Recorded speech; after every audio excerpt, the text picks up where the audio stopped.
Chairman Pitts, members of the Appropriations Committee, thank you for allowing me to introduce Mr. Musk. I met him for the first time today, but have been working with his staff now for probably over a year, as have some of you. Chairman Davis and I are carrying some legislation that would assist this gentleman and his company in what they want to do for Texas.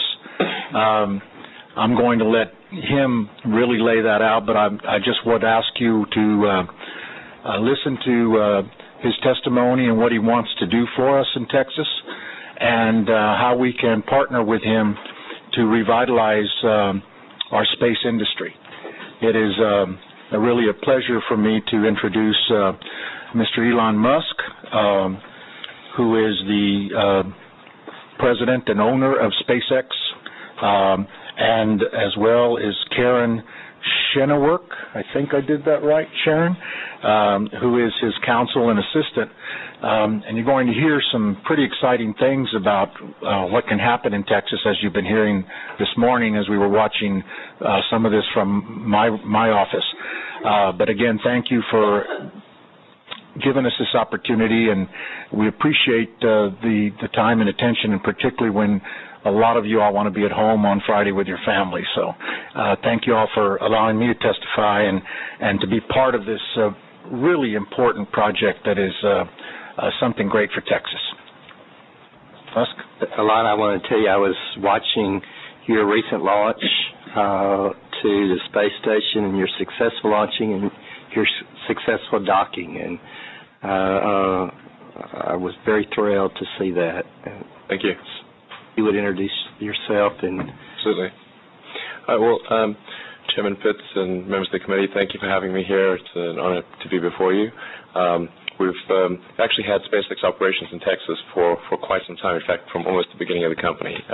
We have our rocket development facility near Waco in McGregor, and it's gone very well. And because in part because that's gone so well, has led us to think, well, we should probably have a launch site in Texas.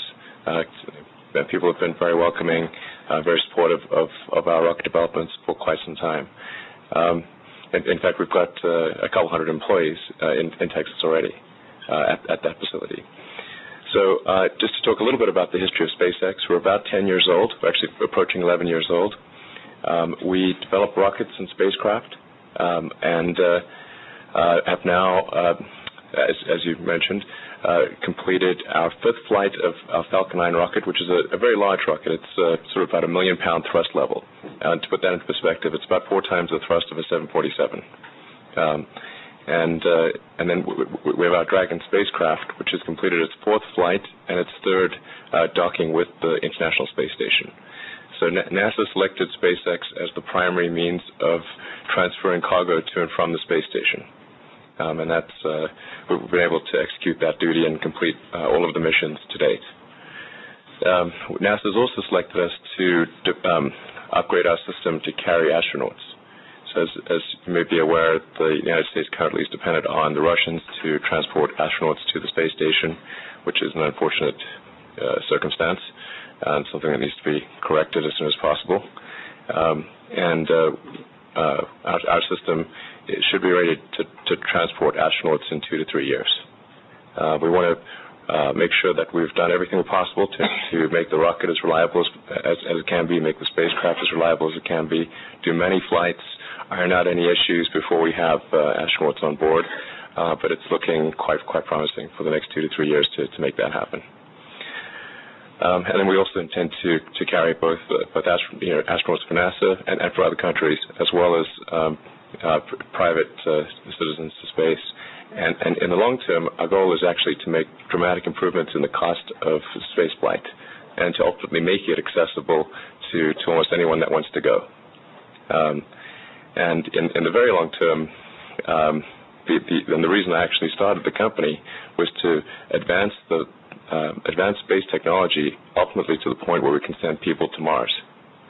I think that would be incredibly exciting, and it seems like that's kind of where we should have been going after the Apollo program. I just think it's a bit sad that we sent people to the moon in '69, and then we lost that ability. And then with the space shuttle, we could only send people to low Earth orbit. Now the space shuttle's not flying, and that's just not a good path. And I don't think we want to tell our kids that the 1969 was our high watermark. I think that's a terrible thing. So the goal of SpaceX is to try to reverse that trend as much as we can, and I think we've made decent progress in that direction. Now, one of the things that we think is important along those lines is to establish a commercial orbital launch site. And just so everybody knows, this would be the first commercial orbital launch site in the world. So there's Cape Canaveral in the U.S. and there's Vandenberg, there's Wallops and there's a few other things, but those are government launch sites, and they have an important role to play. But it's also important that there be a commercial orbital spaceport, just as there are commercial airports. There's a logical role for Air Force airports, and there's a logical role for commercial airports, and the same applies to spaceports.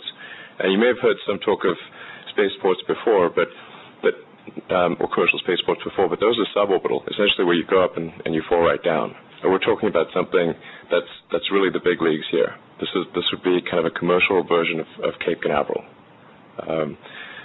So it would be an historical first in the world. It would be of very great significance both to the local economy as well as to the world, really. It's worth noting that Cape Canaveral or Cape Kennedy, that whole center within Florida, I'm told it's the largest tourist attraction in the state of Florida besides Disney World. And they have millions of visitors every year to Cape Canaveral and Cape Kennedy, because it's very exciting to watch a rocket launch. It's really one of the most exciting things you can possibly do, so I'd really recommend it. And anyway, that's what we really are thinking about establishing near Brownsville. We've worked a lot with the various federal and state regulatory agencies. It all seems to be progressing pretty well, and we're optimistic about making this work in Texas, in the Boca Chica area. So it's looking quite good. So any support that Texas can offer would obviously be helpful in that direction. We are looking at other potential launch locations, expanding on our activities in Florida is one, Georgia, Puerto Rico, and there are a few other possibilities. So it's not for sure that it would occur, but I would say Texas is probably our leading candidate right now.